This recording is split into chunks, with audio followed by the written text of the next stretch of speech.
Hi, thanks for joining the show today. I have two guests, but I'm going to start with first talk with Brigette Miland and later joining with Courtney Sackwar. We're talking about their upcoming podcast, Her Wholeness, but I thought it might be fun to get to know each of them individually, then bring them together in the last segment. Thanks for being here, Brigette. Thanks for having us. I've been seeing lots of stuff on social media letting us know that your podcast is launching, and I know you guys have put a lot of work into it. So we are going to talk about that, particularly in the last segment. But first, I just want us to be able to get to know you a bit, and then we'll have Courtney on in the second segment. So welcome. Thank you. So your background is in nursing, and you did particularly a lot of work in, you worked at SAGE, the nonprofit organization here in our community, for 3 years. You've done a lot of group facilitation, but let's just talk about the things leading up as you were attending nursing school and deciding what your field of study would be. What led you to nursing, and then what led you to your work with SAGE?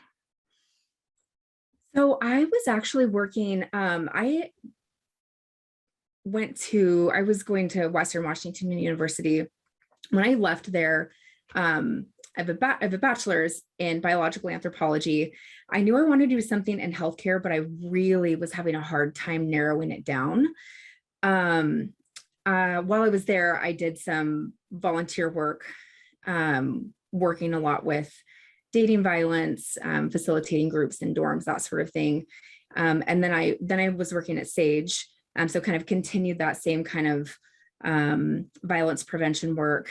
And so the prevention, but then also helping to support people that were going through those, walking through that situation.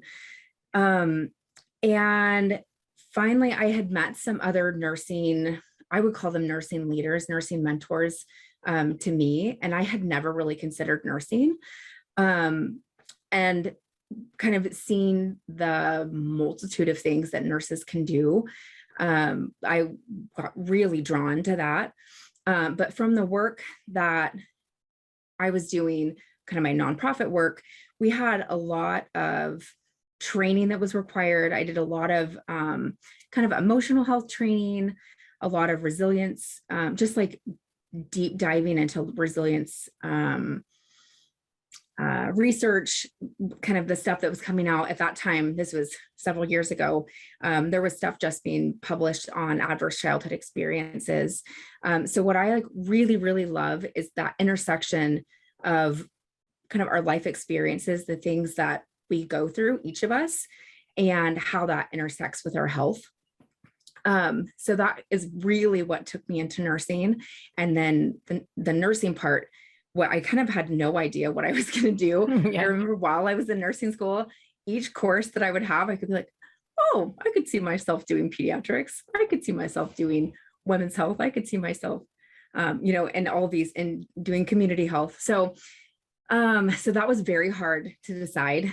I kind of pictured, when you're in nursing school, a lot of it's focused on working at the bedside. And I kind of knew that I wanted that baseline knowledge, but I kind of had the foresight to know that my career was probably going to go in a different trajectory. Now, did you work at SAGE before or after nursing school? Before nursing school. Okay. Mm-hmm. So yeah, when as a nurse, then you must have encountered some of these examples of what you would do, what the work you had at SAGE when you're encountering patients who've experienced domestic violence or other situations. So obviously that training helped you. Yeah. Oh, tremendously. Yeah. Yeah. I mean, rarely do you, I think that's one of the best parts of nursing, doing direct patient care, is just being kind of I call it nursing as both a science and an art. And so like that art, kind of that relationship building is what I really, really love about that direct patient care. And so being able to talk to people about their experiences, being a safe person for them to open up to, but then having the background that I had. And that's actually ultimately what kind of drew me away from the hospital. I worked in a hospital in Chicago for 6 months, and I loved that acute care, like that kind of high-paced nursing, but you build a relationship with them for a 12-hour shift, or if you're lucky, a couple of days, and then they're off back into the world, and you just have no idea how they how they Yeah, fare. they did. Like how do they, unless they're readmitted, which is what you don't want for them to happen. Right. You don't So, want to know that. I've had that conversation with a lot of providers, and having been, I'm a 26, almost year cancer survivor now. And I met a woman just the other day who is an oncology pharmacist through a friend, and we were chatting, and I was telling her, I've been a cancer survivor this year is 26 years. And she said, oh, I never get to talk to people like you.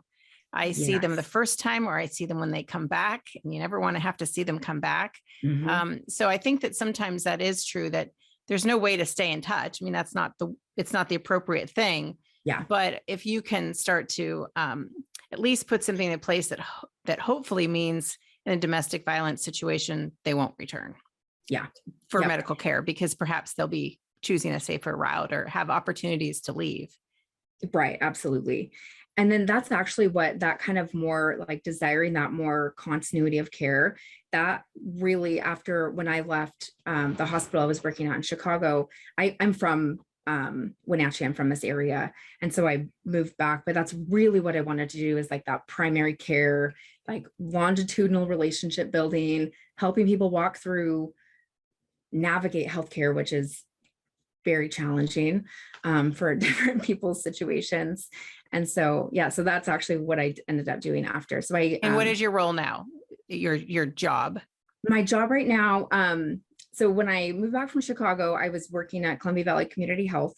And so I kind of have this weird like path trajectory through nursing. So I did care coordination for about a year. And then I supervised different teams and more of a leadership role at CVCH. And then, which is how I met Courtney, how we worked very closely together, in that role. Yeah. And then and then now I work at Confluence Health as a quality analyst. So I'm like on the tail end of getting my master's in nursing informatics. Okay. So let's take a break. When we come back, I wanted people to get to know your backgrounds.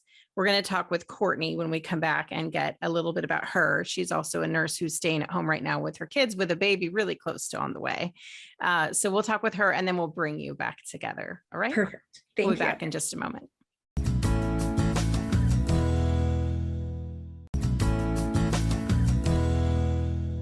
Joining me now is Courtney Sackwar. She is part of the Her Wholeness podcast team. You met Brigette earlier in the show, and now I want to make sure the audience gets a chance to get to know you as well before the two of you come back together to talk about the podcast in the last segment. So Courtney, I mentioned that you are with child, so you'll have a baby here soon, and you are a stay-at-home mom with your first child, but your background, as we mentioned, is in nursing, and that's how you and Brigette met.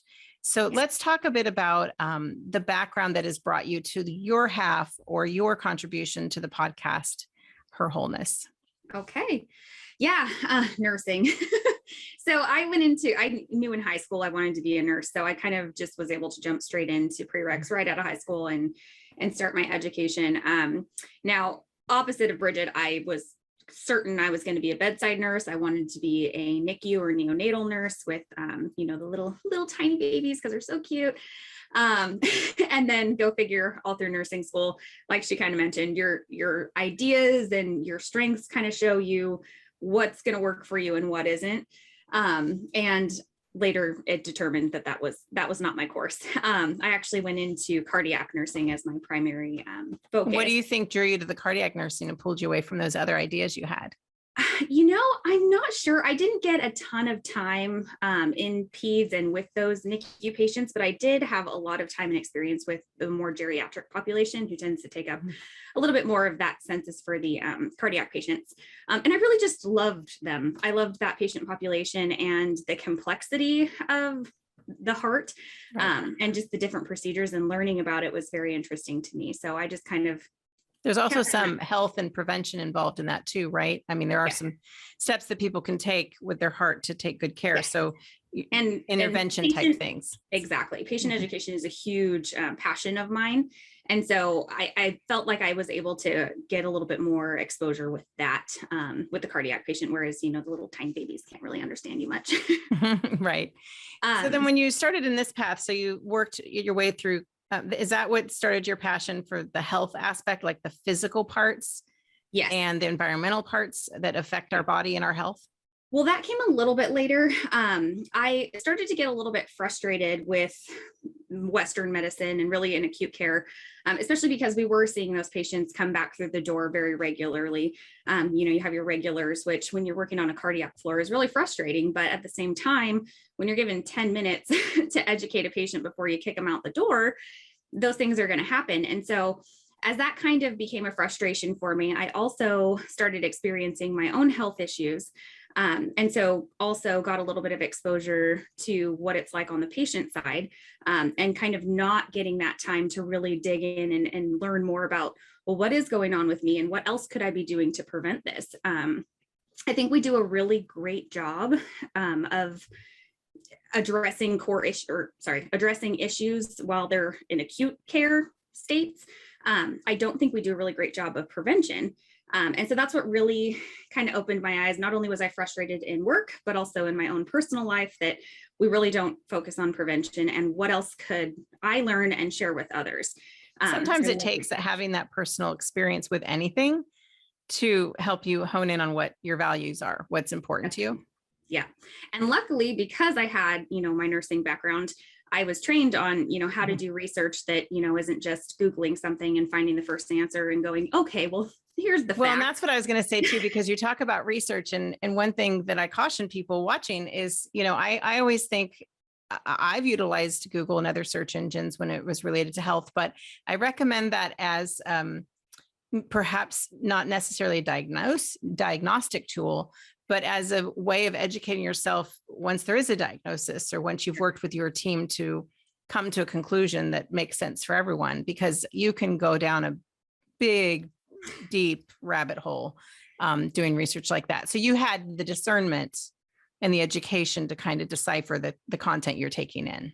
Exactly. And as I continued going to school for my BSN, I had access to the academic libraries and things like that too. So I was fortunate that I didn't just have to rely on Google and those scholarly articles available, but I could also, dig into the library that we had available for my school. And so as I was, again, going through my own health journey, I was learning a little bit more about the holistic side of things, which, again, when you're young and go through nursing school, you think, the medical model that we follow today is the only way, it's the best way. And in a lot of aspects it is. I, definitely want to give credit where credit is due. But it's always nice to just know what else have other people tried and have been successful with or not. So I got a lot of information working with a holistic nutritionist, and then just members of the community who kind of shared the same passion I did and said, hey, have you heard about the Dirty Dozen? And I'm like, hold on, what's that? I'm trying to learn how to live my healthiest life and be my healthiest self. But, that's certainly not anything you're probably going to cover with your practitioner in the 10 minutes that you have with them. And so anyway, before we get, too deep into that, it's been a really fun journey learning all of that. And, a passion that Brigette and I both share is knowledge sharing. We love doing that, and we love seeing the result of knowledge sharing as well. So that kind of led us to where we're at today. When you think about the things that, I think I was at a talk recently where someone was talking about clean products and the environment in our home. I'm a huge believer in if we take care of our own little corner of the world, then that opens us up to be able to be part of the greater good throughout the world, absolutely. Right? The idea of saving the planet is pretty overwhelming, but you can choose the cleaners in your house and choose whether or not you utilize plastics or glass containers for your food, these sorts of things. So I think that in our conversations about it, I feel like there's a delivery that you give that is less overwhelming than how I hear it sometimes, because sometimes the information is really overwhelming. And you just have to start where you are with simple things. Like I have been carrying around one of those whatever free water bottles for a long time that I thought was enough, and it's not. So I've switched to, look how cute that is. I have switched to my metal water bottle, and that was one little thing I could do. One little thing I can do. Got rid of my plastics for my food containers, using all glass, that sort of thing. So yeah, I think that'll be a good way for you to filter that information into your audience without the overwhelm, hopefully. Perfect. And that really is a big part of what I'm hoping to contribute on my side, or my responsibility with this podcast, is really giving realistic, small, simple swaps that people can do to just get one step closer to being their healthiest self. I mean, if 10 people made 10 swaps, I mean, can you imagine the impact that would have? So. All right, well, let's take a break. We'll put you and Brigette together and we'll start talking about the podcast, Her Wholeness. We'll be back in just a moment.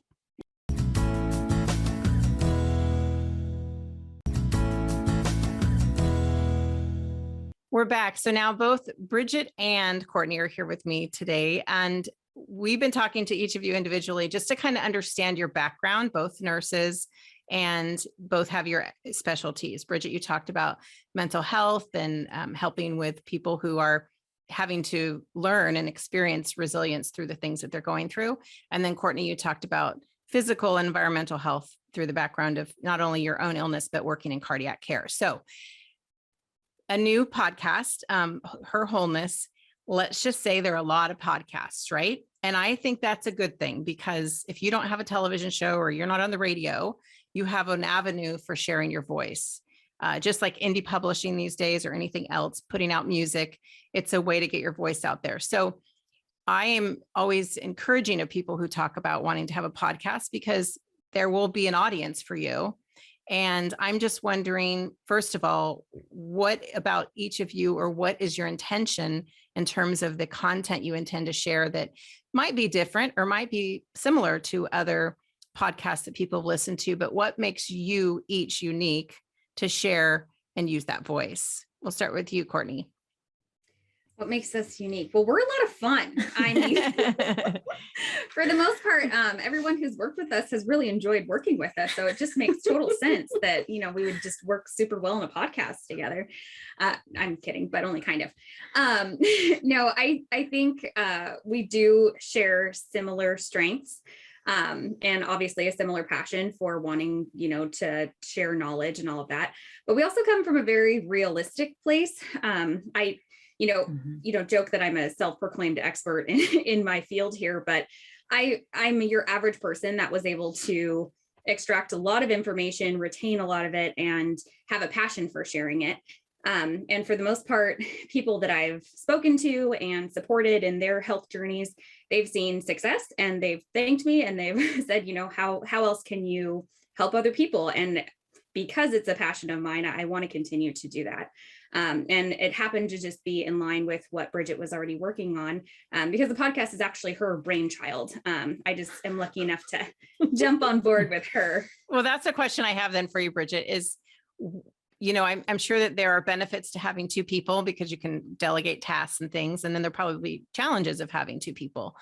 What made you decide to open it up to Courtney instead of keeping it just yourself and working as a one-person podcast instead of a two-person team? There are a couple of things. One, I took a podcasting course. I've wanted to launch a podcast since September of 2020. So I've had this idea, I took action, and then I've sat on it.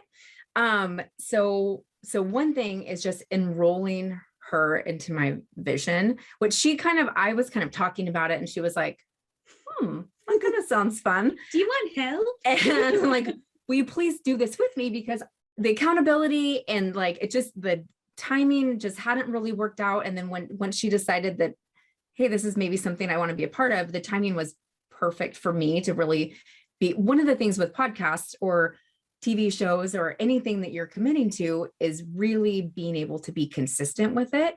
And prior to now, I haven't been in a place where I could actually be consistent with episodes and giving it the attention that it needed. So that's one thing. The other thing that's kind of a side, the other thing is that we have worked really closely together in our previous work. And so we have similar strengths, but we all also have different strengths. So, and we kind of talk through that in our first episode that'll be releasing. We kind of talk through some of the things that are different about us, but, so having her strengths to go alongside mine is a really good match. She's really fun. I would say she's really fun and she draws some fun out of me. And that's actually one of the side benefits that I wasn't expecting. The first episode that we recorded, we're both nervous going into it, like, oh, Yeah, what's forgive this us. going to sound like? Very humbling experience. And then, and then we got done and we're like, well, that was so much fun. And I just didn't really I've never wanted to do it because of it being fun. I felt like it's a responsibility for us to share and like encourage other people. That's like a big part of me, is like, I love like lifting people up and like telling them that you can do hard things, like you can do this. And so being able to do that alongside someone else is a lot of fun. And the idea, like thinking about recording an episode on my own now and doing it weekly without having that Right. kind of like back and forth. Right. That wouldn't have been nearly as fun. So, well, let me do this. Okay. So we have a couple minutes left and I want to give you guys each your 30-second pitch. So people want to know in 30 seconds, you first, Courtney, what is this podcast about? You're in an elevator. Somebody says, oh, I heard you have a podcast. What's it about? Oh, that's a lot of pressure. Well, I would say our podcast is really about living our healthiest selves. And again, it's kind of in our bio, but we talk about living our healthiest selves and making positive change in all the domains of our life in order to get there. Brigette does a really good job of spelling this out in the first episode too, but there are so many aspects that affect health and wellness. And we, titled the podcast Her Wholeness, because wholeness really does a better job of incorporating all of the different domains of life that are affected. You can't just be super healthy physically, but let your emotional health, go by the wayside and expect to, feel healthy or overall of this sense of wholeness. So what we're aiming to do is really help people make small changes in both their physical, their environmental, their emotional, and their mental health states to live their healthiest lives. So Bridget, I'm going to let you off the hook on the 30-second one because I have a new question as she was saying that, because she just did it. So that's pretty much good. what, yes, that's a good one. So let me ask you this then, Bridget, we have just about a minute left. How has the podcast that you thought about in your head, how you thought about in your head, now it's come to fruition? How are those two things different? And in what way do you think it's better than it would have been from your first thought about it back in 2020? My first iteration was going to be a financial health podcast. That was what I was really wanting to focus on. I love, this is one of the things that Courtney and I are different. I really love numbers. I'm like pretty analytical. And so I wanted to help bring like behavior alongside finances. And so this is so much more robust than that. And I think so much more meaningful. Financial health is a component of our wholeness, but altogether, just financial health isn't going to help you to live optimally. And that's really the focus of this podcast, is helping people to live from a place of service, of joy. And we call it sustained joy, not just like, I'm happy today, or I'm feeling joy, but like a place of really fulfilled, place of being really fulfilled. So. Well, I think, and you'll be able to have episodes about financial wellness, so that without having to have that be the discussion every week, if that's not your passion, it has to be something you want to visit every week, because it's a huge responsibility and it's a lot of hard work. So I wish you both the best. I thank you for coming on here and sharing. I'll be listening to your podcast, and then also come back in a year or so and let me know what you've learned and what we can share with the audience from your perspective and your journey. So the podcast is called Her Wholeness. Find it on